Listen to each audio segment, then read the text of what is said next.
Doctor, ¿ya está tomada la pandemia? Todavía no, en México ni en el mundo.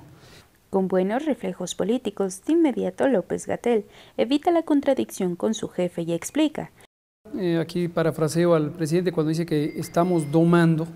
Nos referimos técnicamente al hecho de que la Jornada Nacional de Sana Distancia, que pertenece al mundo de las estrategias de mitigación comunitaria, logró, y esto lo podemos constatar, que se redujera la cantidad de casos por día y que en lugar de que se presentara una importantísima demanda de servicios hospitalarios, estos se fueran difiriendo en el tiempo.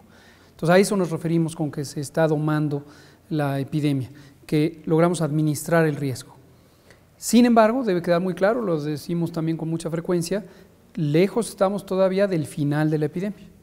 La conferencia nocturna sobre el informe de casos de COVID-19 ha terminado. Sin perder el porte y manteniendo la sonrisa, el subsecretario de Salud, Hugo López-Gatell, camina hacia la sala donde charló con el Universal.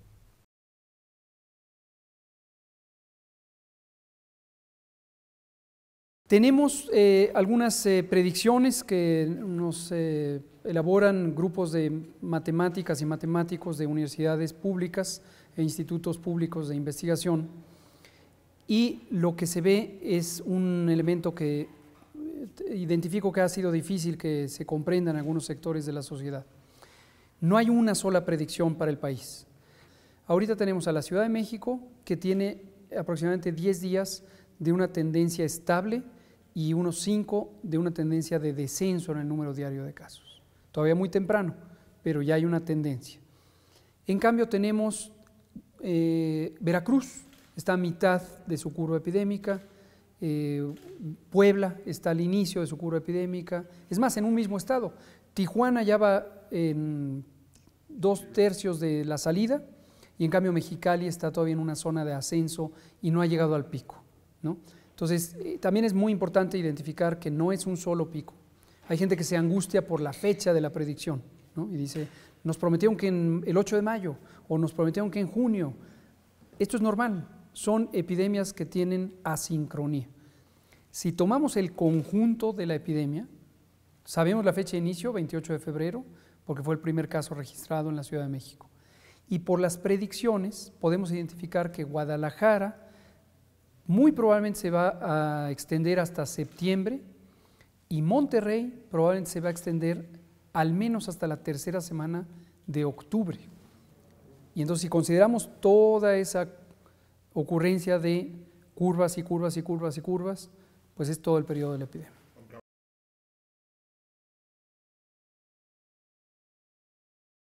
Es falso, lo digo rotundamente, es falso que ya se terminaron las medidas de control. Hoy 1 de junio, vi en varias primeras planas nacionales que decía, México es el único país, palabras menos o palabras más, pero decía, México es el único país que estando en la cima de las curvas epidémicas suspende actividades de control. Falso, México no ha suspendido las actividades de control. El único cambio es que el marco general de las medidas, la Jornada Nacional de Sana Distancia, hoy se ha transferido al marco estatal. Entonces ayúdennos con eso, porque es una confusión.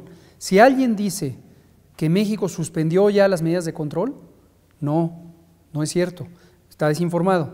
Las medidas de control de la movilidad no se han suspendido en México. Lo dije muy enfáticamente el domingo.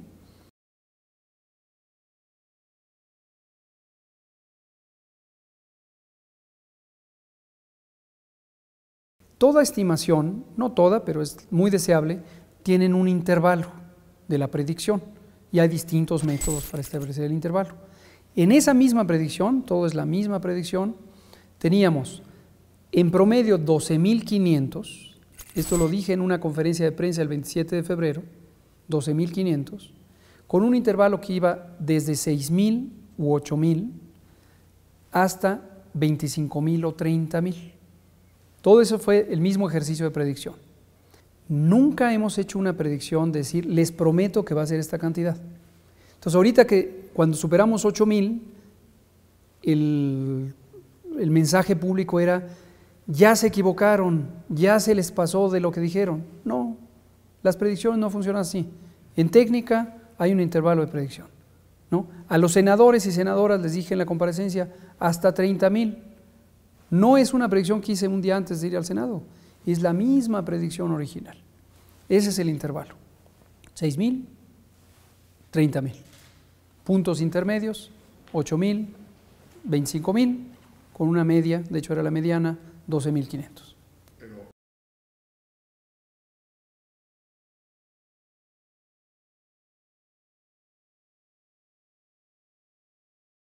Muchos comentarios. El primero, la crítica siempre será bienvenida. Qué bueno que tenemos un país con libertad de expresión, donde se garantiza que cada quien pueda dar una opinión y fundamentarla, o incluso aunque no la fundamente. Bienvenidas todas las observaciones. Bienvenida a la pluralidad de opiniones. Es lo primero que quiero decir. Lo segundo que quiero decir es, sería más productivo para un propósito de interés general, como es controlar una epidemia, si las personas que tienen el deseo de opinar utilizaran información, la escucharan con dedicación y plantearan sus opiniones con una fundamentación de evidencia y lograran reconstruir un argumento lógico a tono con la información científica, con la información técnica. Eso sería muy útil. Respeto si alguien prefiere lo contrario, no pasa nada, pero ciertamente son más útiles las opiniones cuando hay una base de evidencia. ¿Por qué lo digo? Número uno, este señalamiento, esta acusación de que primero está lo político y luego está lo técnico, quien acusa tiene la carga de la prueba. Invito respetuosísimamente a quien tenga esa impresión, esa opinión, que presente las pruebas correspondientes.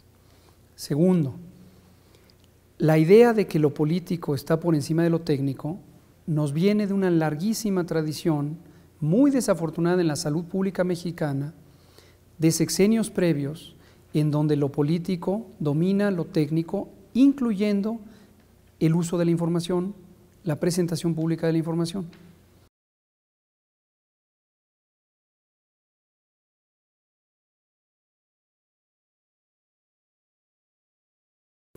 No, yo no me refiero a presiones por ajustarse a tiempos políticos, yo me refiero precisamente a las opiniones de distintos actores políticos en los estados, en los otros poderes de la Unión, que de repente insisten en convertir el discurso, el diálogo, el debate en temas políticos. No en la administración. No, aquí eso no ocurre.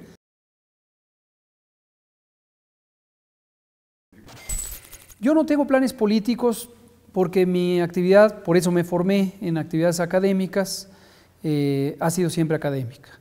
Yo trabajé en gobierno en 2008-2012, mi función era técnica, mi puesto era técnico. Hoy se podría decir que mi puesto es técnico-político o político-técnico porque he sido designado por el presidente, como formalmente se nombran a los subsecretarios, pero yo diría eso no me convierte en un carácter político. Mi ocupación es técnica, mi vocación es técnica. Nunca he militado en partido alguno, por cierto, nunca he militado. No milito en Morena, no he militado en otros partidos.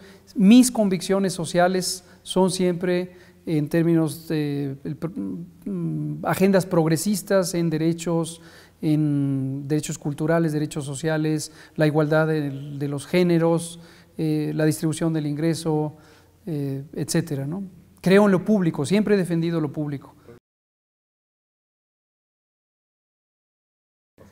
Yo voté por Morena y voté por el presidente López Obrador y por la doctora Sheinbaum. En la anterior no voté, había perdido mi credencial de elector, lo confieso.